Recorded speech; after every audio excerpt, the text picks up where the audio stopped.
Segundo os sociólogos e pesquisadores, não é tão simples definir o que é violência. Esse conceito varia. Ele tem várias faces e a violência urbana é uma delas. Para se ter uma ideia, 19 das 50 cidades mais violentas do mundo são brasileiras. As pessoas vivem com medo, cresce o número de adolescentes mortos, de balas perdidas e a violência doméstica é real. Todos os dias a imprensa noticia um caso bárbaro, muitas vezes assustador, e não acreditamos no que estamos vendo. Na Assembleia Debate de hoje vamos falar sobre violência urbana, causas, consequências e principalmente, será que existe solução para esse problema? Estou recebendo a professora da FAPES, Faculdade Paulista de Serviço Social de São Paulo, Deise Fernandes do Nascimento, o médico e ex-parlamentar Dr. Jamil Murad e a Victor Zalmon, ele que é mestre de Krav Maga. E a gente vai saber o que é isso daqui a pouco. Eu vou começar falando um pouco da experiência com o nosso deputado. Eu sempre não vou chamá-lo de doutor, mas deputado Jamil Murad.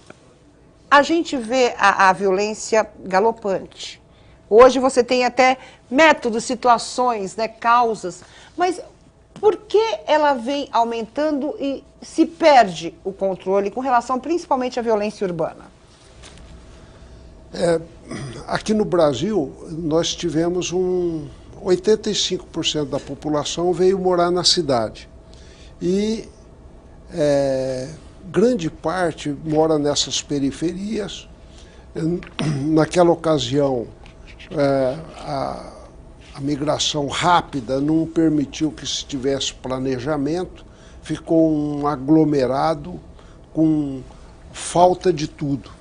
Bairros que não tem a menor infraestrutura, não tem água encanada, muitas vezes não tem esgoto a céu aberto, não tem escola, não tem uma assistência, um hospital, uma unidade básica de saúde, não tem esses elementos básicos para ter uma vida civilizada. Então o ser humano fica numa situação de muita desigualdade. Ele olha na televisão, ele vai trabalhar, ele vê que a vida podia ser bem melhor para ele, para a família dele também, porque ele também é ser humano, né? Então essa desigualdade social é muito perversa, né? Inclusive o trânsito muito violento, com horas perdidas dentro do ônibus, né? Tudo isso é uma violência contra ele, contra a família dele. Às vezes, quando ele fica doente, ou a mãe fica doente, leva e fica horas, ou então tem que ir de lugar em lugar, e quando vê, morreu, né? Morreu sem assistência, no sofrimento. É uma violência dessa estrutura de sociedade que nós temos, né? Se você olhar, por exemplo, aqui em São Paulo, onde nós estamos, você vê no Jardim Europa, no Jardim Paulista, no Morumbi, né? E tantos outros bairros, essas coisas não acontecem. Então eles veem o contraste, né? Eles trabalham, mas não usufruem da riqueza produzida por eles, né? Sobra o osso, sobra a dificuldade, o sofrimento. Bom, então o indivíduo fica embrutecido, fica revoltado, né? Agora, a violência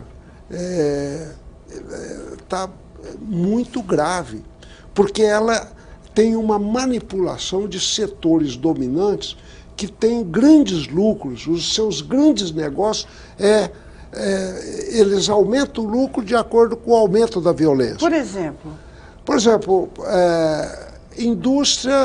a indústria de segurança, produção de arma, produção de munição, né? Eles patrocinam a eleição de deputados. Vocês sabem disso. Eles são contra a lei, o Estatuto do Desarmamento. Patrocinam campanhas contra a lei do desarmamento. Eles querem que cada indivíduo tenha a sua arma. ou até mais de uma, e vende a ideia de que quanto mais armado o cidadão for, mais seguro ele está. Professora, é isso ou temos outras situações? O deputado colocou mais fatores externos que influenciam na realidade que a gente tem hoje. É verdade, o nosso espírito muda, né? A gente vive com medo, no trânsito, em casa. Mas o que mais influencia na nossa violência urbana? Eu concordo plenamente, né, com o doutor Jamil, porque a desigualdade social está cada vez mais acirrada. Então a gente vê a concentração da riqueza na mão de poucos, né, e a concentração da pobreza na maior parte da população. Então, o Dr. Jamil trouxe bem as periferias, né? Só quem vive na periferia é que consegue dizer com até mais profundidade que a gente, né? Que quem já viveu também, né? Então você vê crianças que desde do seu nascimento já vivem as privações, né? Então a privação na hora do parto, que às vezes a mulher está lá, precisa do hospital, não consegue, né, ter o parto adequadamente, o seu próprio pré-natal, né? Então a criança já nasce tendo violado seus direitos. Acesso à educação, né? Eu também trabalho na área da educação como assistente social, e o que a gente vê é uma desumanização do processo educacional, né? Você vê que as crianças que nascem na periferia, que são pobres, né, que estão vivendo a situação de pobreza acirrada, são já tidas como possíveis marginais, delinquentes, né, com os termos mais pejorativos que a nossa sociedade utiliza. E quando a gente pensa na própria proteção social, que é prevista na Constituição, né, que é a Seguridade Social, que é a assistência, previdência social e a saúde. Aí a gente vê a saúde cada vez mais precarizada. E aí quando o trabalhador tem um emprego, né, a classe trabalhadora, quando ela consegue se inserir no mercado de trabalho, que está precarizadíssimo, né, com subempregos, né, quando ele consegue entrar, um dos movimentos a gente vai alimentar a indústria aí das assistências médicas, né, porque como a saúde pública não tem funcionado do jeito que a gente espera, a gente busca assistência privada e aí educação privada também. A população vai se desmobilizando também e deixando de lutar por direitos que são básicos. Aí a gente tem a política de assistência social, que é uma política de mínimo, né? A gente está num estado de mínimos sociais. A população não tem o básico para viver, ela tem o mínimo. E aí quando a gente ouve ainda assim, essas famílias recebem Bolsa Família, querem viver do Bolsa Família.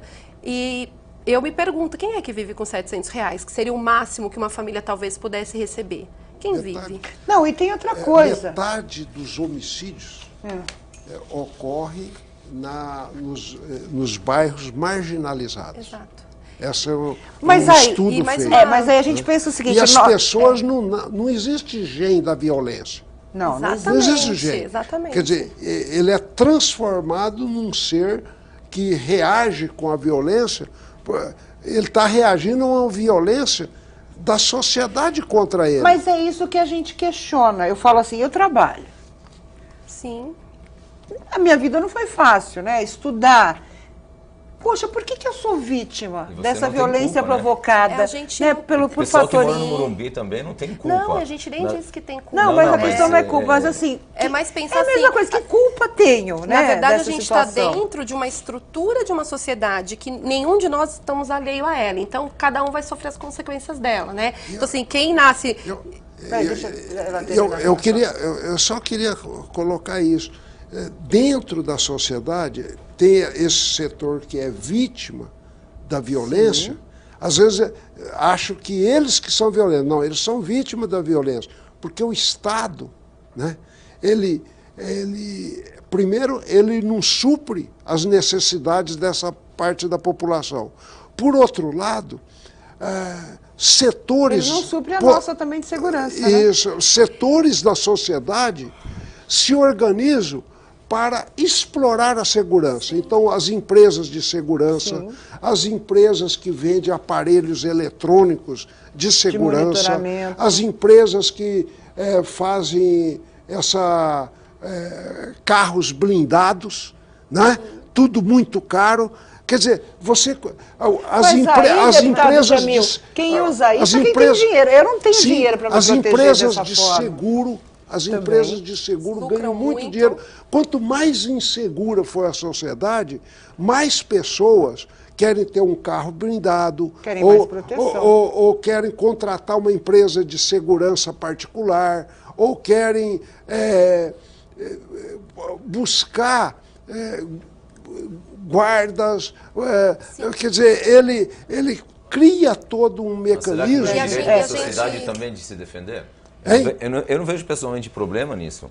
A sociedade querer se tem um defender. lado da empresa que talvez ganhe dinheiro com isso, mas tem a sociedade que precisa de uma segurança maior. E a nossa É que a própria- indústria Peraí, um de da cada arma, vez, senão a gente fica... a indústria da terminar meu arma, raciocínio. ela a queria ter- indústria da guerra, ela é real. Por exemplo, nos Estados Unidos, né, existem setores poderosíssimos que vivem da indústria da guerra. sim. Aqui no Brasil também. Peraí, deixa Aqui no a Brasil Deise só também. terminar o e raciocínio. complementar o raciocínio, né, do Dr. Jamil e até para complementar aqui do Avigdor.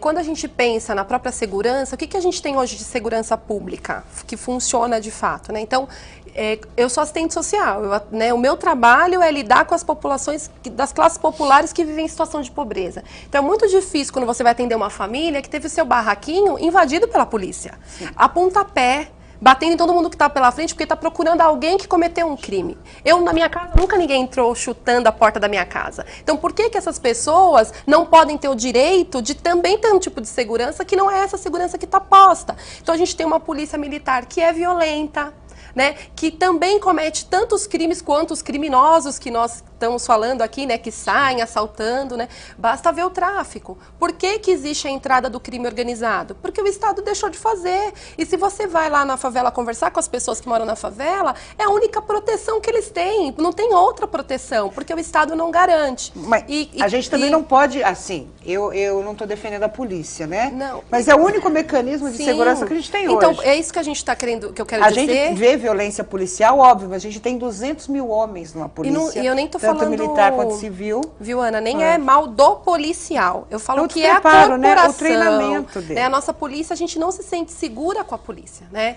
Agora, a gente vai buscar defesa. Sim. Você nota isso, Avigdor? Quer dizer, as pessoas... Eu não quero andar armada, mas eu ia adorar poder me defender de alguma forma. Claro. Mas eu acho também que a questão da arma... Por que o cidadão do bem não pode ter arma? Por que ele não pode ter uma arma que ele possa usar um dia para se defender?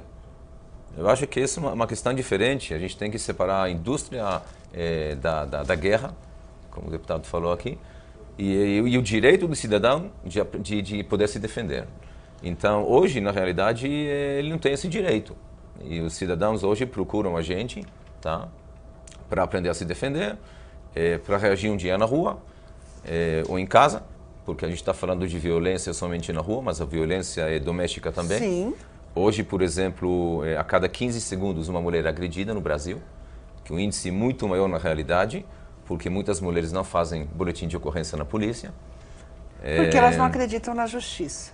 Né? Bom, Esse é o primeiro ponto. Já é um outro problema. E a violência, ela começa, em muitos casos, na escola, com bullying, e isso perde controle. E as pessoas acham que têm direito de agredir alguém. E a impunidade no Brasil aqui é um problema, a gente sabe disso. E aí vem pra gente o público, inclusive entre os civis que vêm treinar, nós temos bastante policiais também. Exatamente isso. Qual que é o perfil do teu público hoje? Qual que é o objetivo mesmo? Bom, Tem gente que deve procurar por curiosidade, depois a gente vai entender o que é essa técnica do Krav Maga aí, mas qual o perfil? em primeiro lugar, cidadãos do bem, boa índole. As pessoas que querem realmente aprender a se defender, recuperar a autoestima, autoconfiança e andar mais seguras na rua. São essas pessoas que nos procuram. E você lida com a questão emocional? Porque, por exemplo, eu sempre digo o seguinte, eu jamais poderia andar armada. Eu não sei, eu tenho às vezes umas... O que a gente pode dizer, né? O seu humor é mutável conforme a situação que você vive. E eu não sei até que ponto eu teria coragem de pegar uma arma e atirar em alguém. Ou teria muita coragem de fazer isso. Então eu prefiro não arriscar. Né? Não, eu acho que a questão da arma, que é um pouco diferente, eu vejo de uma forma diferente. Quando o cidadão tem uma arma, se ele saca a arma, é para usá-la. É para usar. Mas no caso Mas da isso luta... é para se defender, obviamente. No caso da luta também. Você também não pode. Você vai aprender uma arte para autodefesa. Sim. Mas tem muita... Por exemplo, eu conheço um monte de casos de lutador de jiu-jitsu que sai dando porrada em todo mundo na rua. Não, a gente, desde se a tem primeira algum aula... problema, por falta de preparo emocional. Desde a primeira aula a gente esclarece que, na realidade, o Krav Maga deve ser usado apenas em situações de agressão. Tá? A gente não ensina a bater, a gente ensina a se defender. E é um processo que ele é muito longo, de recuperação de autoestima, de autoconfiança, de, na realidade, o aluno explorar o melhor de si como ser humano, respeitar a pessoa alheia. Isso que a gente ensina. Nós somos educadores. Antes de ser instrutor de Krav Maga, professor, eu sou um educador. Claro. É uma missão que eu tenho. Eu acho que é legal essa questão que ele traz, assim, e a gente pensando, por exemplo, hoje, o sistema prisional brasileiro. Não, e até resgate, né? Não você fala da autoestima, mas tem o resgate de poder andar na rua. Pode ser até uma coisa inconsciente, mas se você tem uma autodefesa, você tem uma forma de encarar a violência, você tem mais segurança em sair às ruas. E a ligação que eu quero fazer é a seguinte, né? Assim, esse momento que a pessoa tem para parar, para refletir, para repensar a sua própria condição de ser humano, né? E poder pensar como ela se defende também, que sociedade que ela vive. A gente fica pensando assim, o que nós temos hoje, por exemplo, pensando no sistema prisional brasileiro?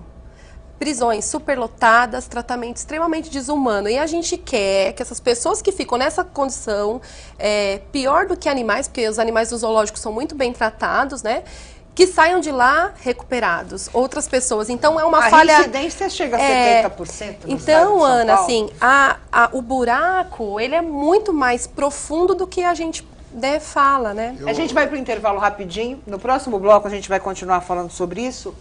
E até da questão da morte dos adolescentes. Um tempo atrás a gente falava que nós éramos um país jovem, né? O Brasil sempre foi um país jovem. De repente aumentou a expectativa de vida e os nossos adolescentes, que são os futuros adultos, estão morrendo. Então a gente vai falar sobre isso no próximo bloco. Não saia daí.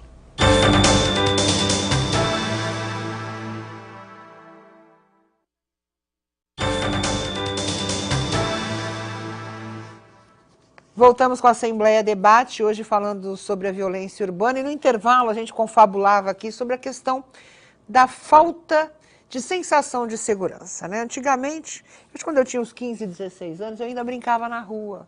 Eu ficava numa escada de prédio, assim, na esquina da minha casa, com 10, 15 pessoas conversando. Hoje a minha filha, quer dizer, eu não deixo a minha filha, com a mesma idade que eu tinha à época, fazer isso, né? E a gente tem medo não só da questão da criminalidade, mas muita gente hoje tem medo da polícia, deputado Jamil Murad. Acaba se generalizando muito essa coisa da falta de treinamento, né? Ana, a reivindicação sentida da população é de segurança pública.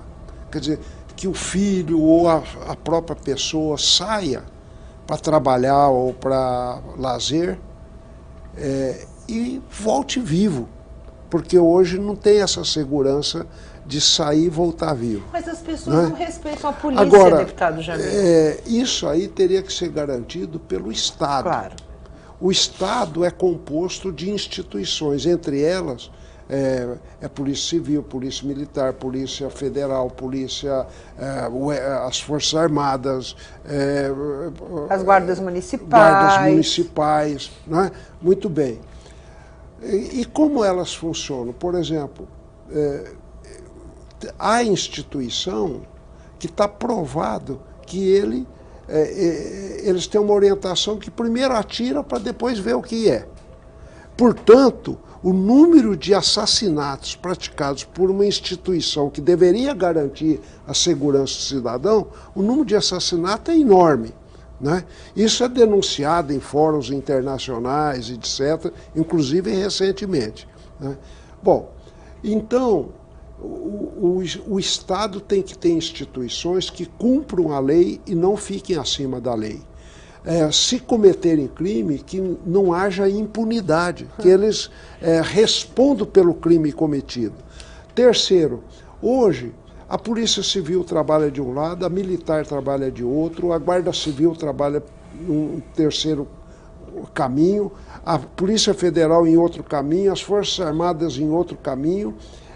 Portanto, aqui na Copa do Mundo... Não há uma troca, né? Na Copa do Mundo foi exercitado um modelo de segurança pública que deu certo e que o comando era constituído por representantes das Forças Armadas, da Polícia Federal... Era uma central única para controlar todas as polícias. Né? A nível do Estado, do município, do Exército, da Polícia Federal, né? E, portanto, aumentava muito a capacidade de investigar, saber o que estava acontecendo antes de acontecer. E também de tomar providência para evitar aquilo, de prevenção. Agora, dentro dessas pessoas que te buscam, muitas foram vítimas dessa violência e depois de serem vitimadas buscaram isso? Sim, muitas. Mas com qual Por sinal, justificativa, gente famosa. Victor? É mesmo? Sim. Que sofreram agressões, foram violentados, agressões sexuais, homem e mulher, assaltos na rua, a mão armada ou não, alunos que sofrem bullying na escola. Agora, eu acho que a gente foge da raiz do problema. A violência não é o problema. A violência é o mal da humanidade. Mas o problema é a falta de educação. Exatamente. Porque você não consegue corrigir nada sem educação. Você pode falar que tudo bem, falta segurança, falta saúde, falta. Mas se você não educar... E como que você educa? Mas, na verdade, numa realidade peraí, só um de cada vez. Eu acho que no processo... Difícil, muito difícil, viu? Tudo é difícil, mas se a gente não começa com um passo pequeno... A gente tem um alto índice, por exemplo, de trabalho infantil. Então, crianças que deveriam, por exemplo, estar na escola, Sim. que deveriam estar fazendo uma aula de idiomas, poderiam estar fazendo dança, fazendo tantas outras coisas, até para aprender algumas questões, para se desenvolver, nós temos crianças trabalhando. É que a gente chegou num momento... uma cultura da paz. Você sabe como é que a Não é educação só em Israel... Espera só um pouquinho, só um de cada um de cada vez. Por exemplo, os Estados Unidos têm escolas de bom padrão, né? Um índice de analfabetismo muito baixo. E nem por isso é uma sociedade pacífica. Não, muito pelo porque 2 milhões de a presidiários. violência. Sim. Eles cultivam a violência, incentivam as pessoas a terem armas. Eles acham que quanto mais armado, mais seguro o indivíduo está. Está provado que quanto mais o indivíduo não... Ele pode estar armado, mas aquele que o ataca, ele ataca de surpresa e o indivíduo está despreparado para se defender. Então não adianta ele ter um revólver, ter a arma. Né? Ele vai sofrer as consequências da violência do mesmo jeito. Só um minutinho, deixa ele até pior, às vezes ele morre. Né? Por causa disso. Mas aqui no Brasil também, no assalto, o cara entrega tudo e toma tiro na cabeça. Mas, Victor, por exemplo, lá no teu país, lá em Israel. Em Israel a educação é obrigatória e gratuita. Se você não manda seu filho na escola, você vai em cana. Então, na realidade...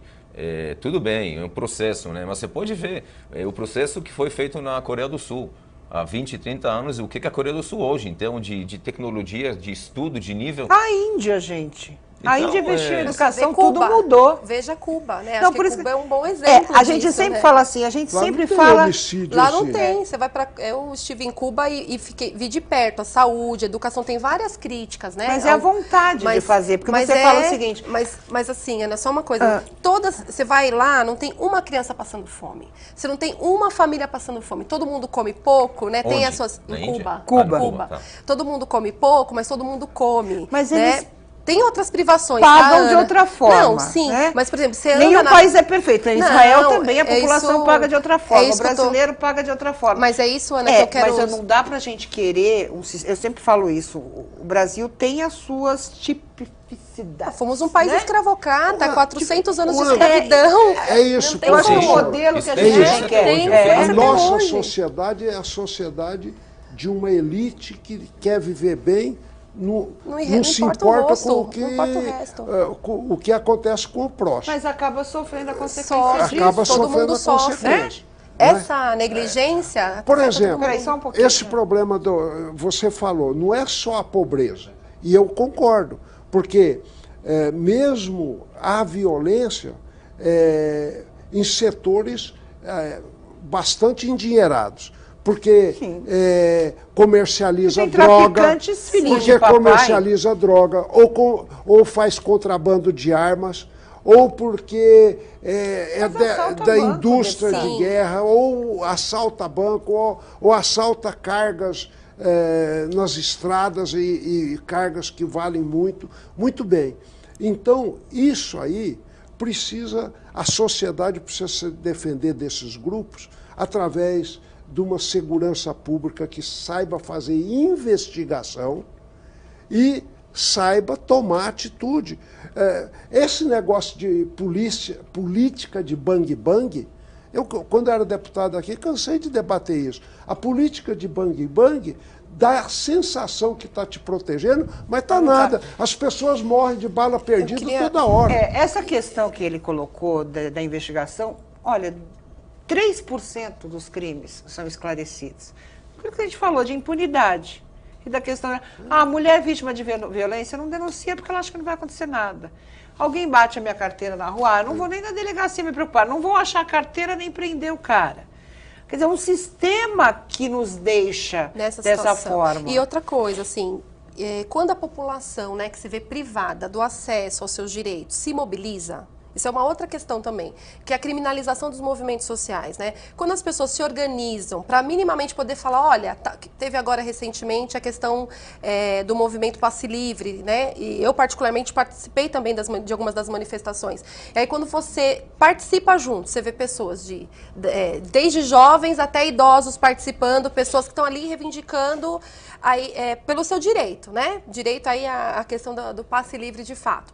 E aí você vê como essas pessoas que estão lá, que sou eu, que pode ser você, doutor Jamil, pode ser você, né? São tratados como criminosos, como vândalos. Mas aí você tem uma situação eu tô trazendo, que se sabe? infiltram. Não, a gente teve aí em a todo questão lugar dos black blocs, que acabou colocando assim até inquestionavelmente o próprio movimento. Então, mas é uma questão muito séria isso, porque assim, existe um movimento de criminalizar os movimentos sociais, não é do passe livre, não é qualquer movimento, há uma tendência mesmo. Então, quando a população que está sofrendo também todas essas violências, como você sofre, eu sofro, todo mundo aqui sofre, se organiza para lutar pelos seus direitos, nós sofremos outra violência do Estado, que é a repressão. A gente não pode mais, isso é uma realidade posta, a gente não pode mais se articular para lutar pelos nossos direitos. E aí o que aparece dos movimentos? A vandalização. Agora, o outro lado que eu vi de muito perto, por exemplo, que foi a violência policial, que eu presenciei de muito perto, ninguém fala. Porque aparece assim, a polícia se defendeu da ação dos vândalos, dos criminosos,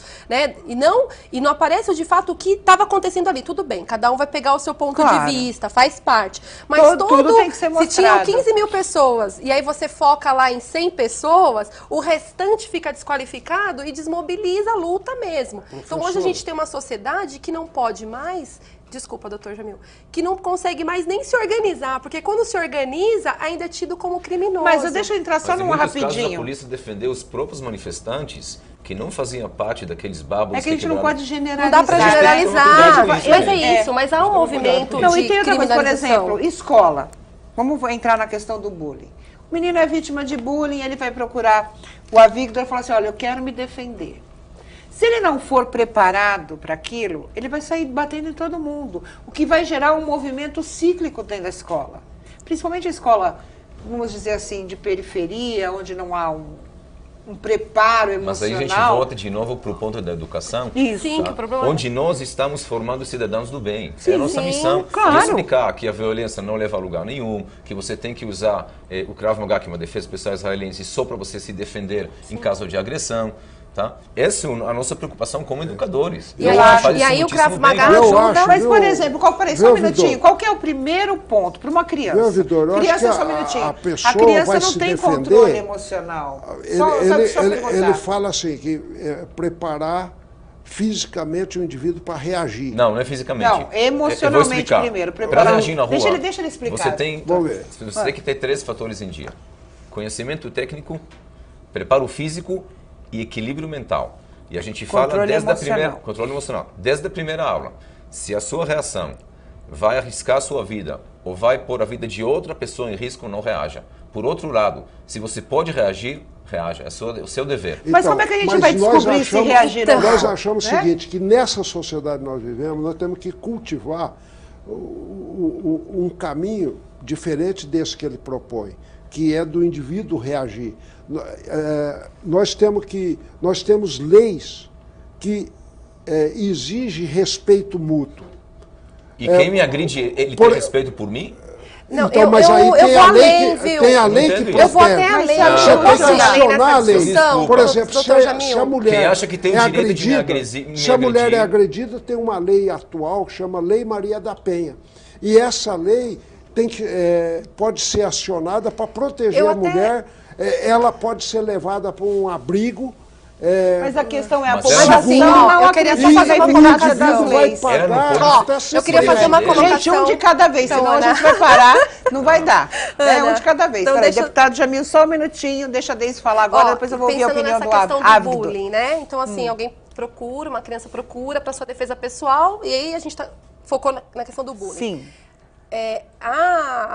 A técnica que ele vai aprender de controle emocional, físico e tudo mais, né, de não sair batendo, mas aprendendo a se defender, vai contribuir com a vida daquela criança. Mas dentro daquele espaço escolar, a violência vai continuar ocorrendo. Então, assim, para aquela criança é importante. Então, acho assim, não estou desconsiderando jamais, né, assim, a importância da defesa pessoal, mas dizendo, olha, a gente precisa de ações mais profundas. Então, dentro dessa escola, que cultura que existe lá dentro, que está todo mundo, professor, todos os educadores lá presenciando o bullying, porque o bullying, ele só existe porque tem espectadores. Mas Senão, você tem o cyberbullying não, hoje. não, mas assim, Que é uma pensando... forma de violência diferente, mas que Mas a agride gente estava tanto falando, quanto- mas aí não tem a defesa pessoal física, né?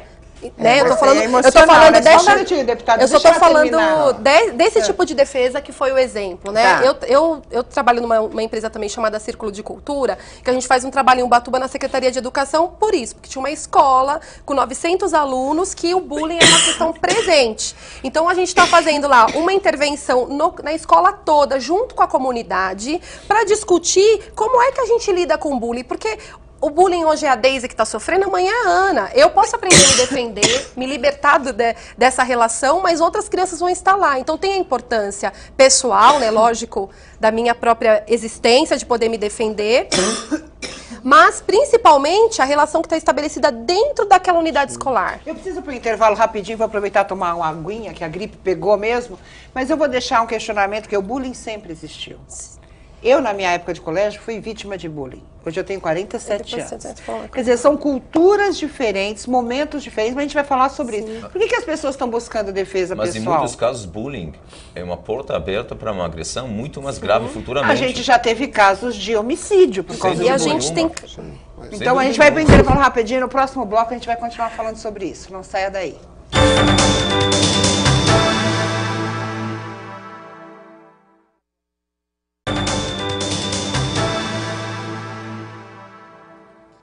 Voltamos com a Assembleia Debate, hoje um debate fervoroso sobre a questão da violência urbana, claro, por causa do nosso dia a dia. Eu queria colocar algumas questões, né? A gente hoje tem aqueles noticiários sensacionalistas, né? Parece que a população gosta de ver violência.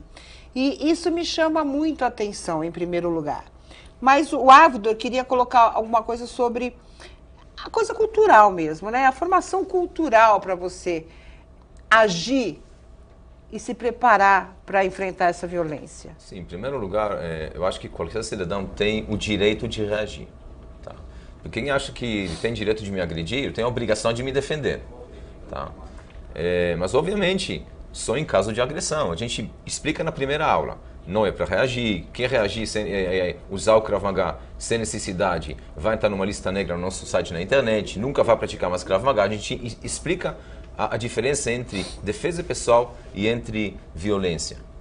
Tá? E o nosso público procura a gente porque ele já sofreu agressões, ou na rua, ou em casa, ou na escola, na faculdade, ou não quer sofrer agressões. Então ele quer se preparar. 30% de mulheres? Aproximadamente 30% de mulheres nós temos na academia.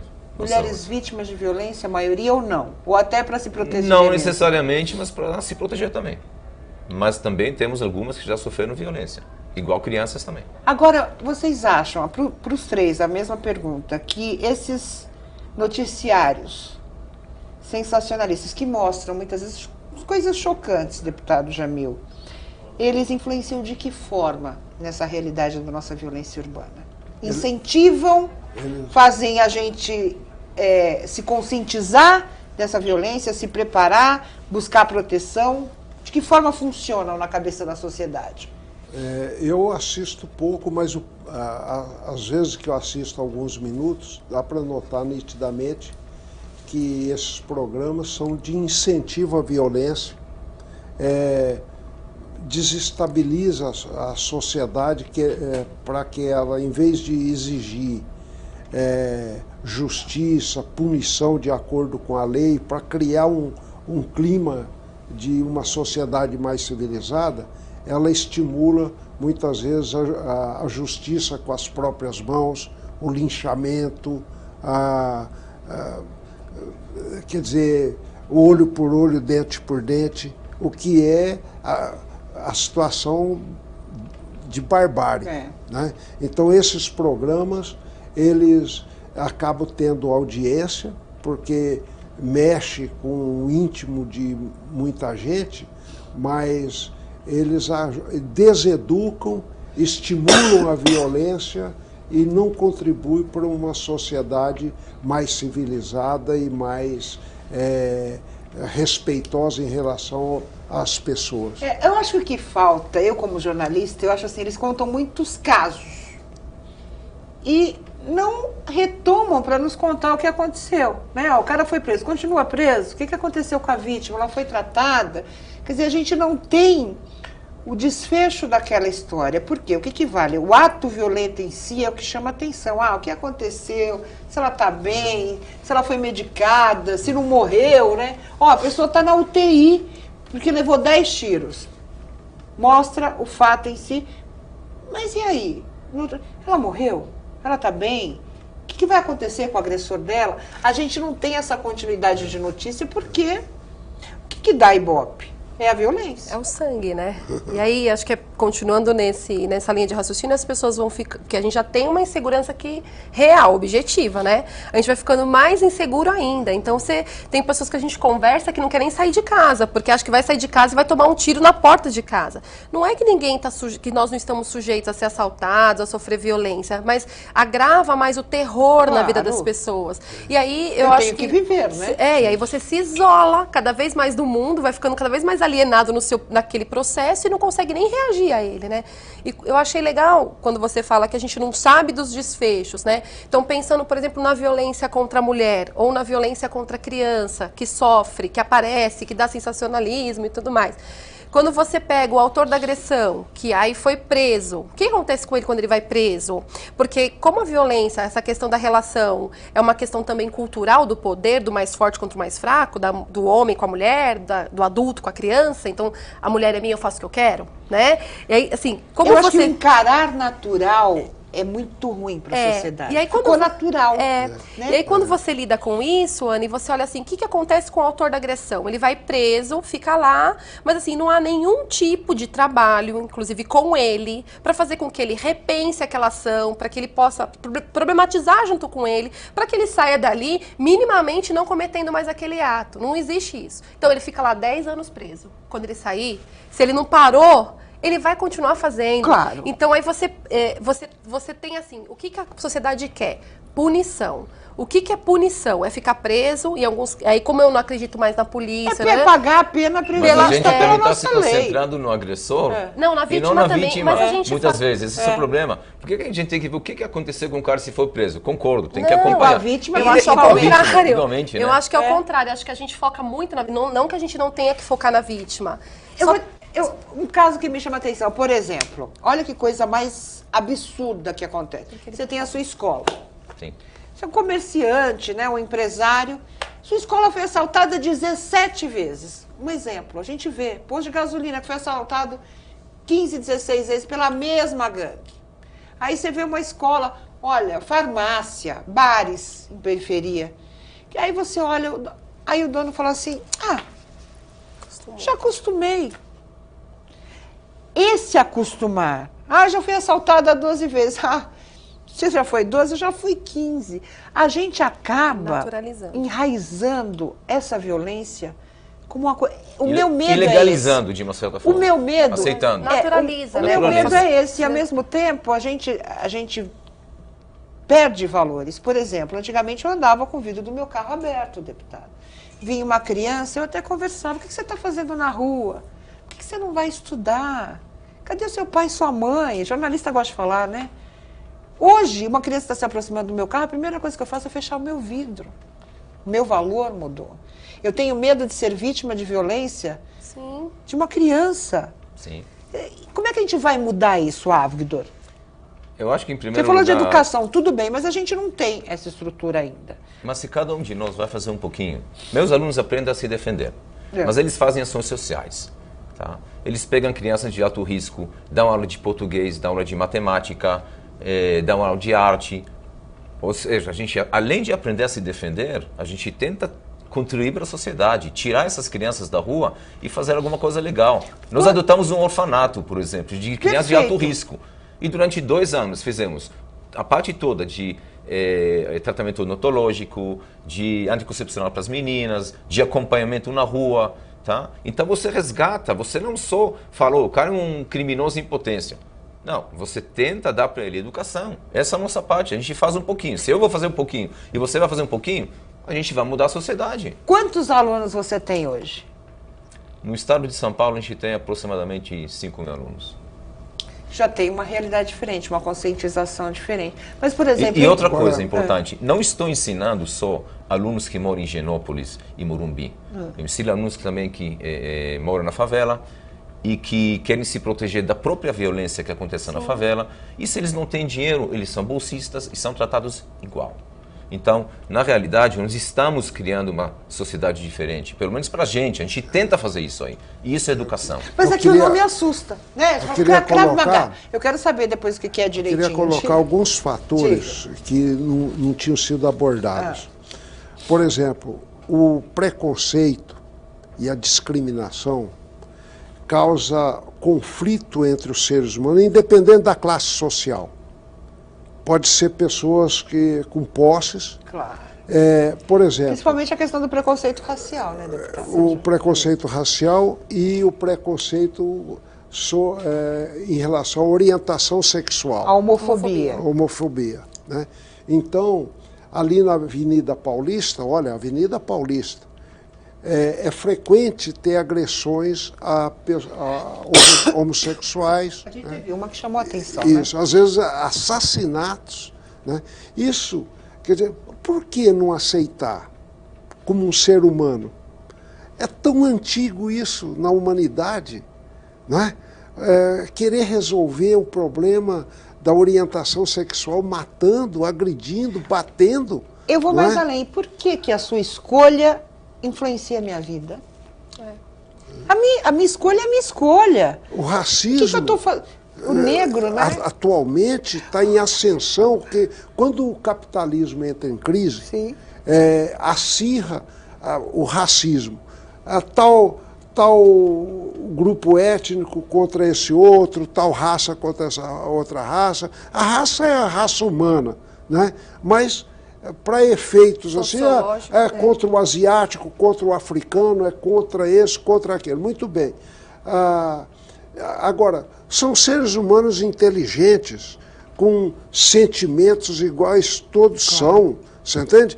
Mas isso aí é acirrado e provoca conflito, provoca agressão, provoca violência. Eu queria só o ganchinho. Você sofre preconceito? Sim. Por ser israelense? Por ser israelense e por ser judeu. Recentemente eu recebi um e-mail, ou não é e-mail, uma mensagem no Facebook de alguém que me ofendeu porque eu aceitei, olha lá, porque eu aceitei, diz ele que visitou a minha academia, e eu aceitei gente acima do peso, tá? Isso incomodou ele, tá? E me chamou de judeu, não vou nem repetir o que ele me chamou, obviamente. E quando eu ensino na minha academia, aceito qualquer um, independentemente da sua raça, da sua religião, do seu sexo e do seu time de futebol, que aqui no Brasil é talvez acima da religião. Você não é corintiano, não, né? Não vou te responder que a gente está em rede pública, mas... Depois você me conta. Mas assim, é verdade. Um dia eu estava aqui, a gente estava numa onda de violência, a gente teve logo quando houve aquele movimento do PCC, acho que foi em 2006. Foi. E houve uma onda, aquilo influenciou diretamente a sociedade e começou a mostrar situações de preconceito. Eu falei, sou mãe solteira, nordestina, né? Escurinha. Não posso andar na rua. Vou ser morta.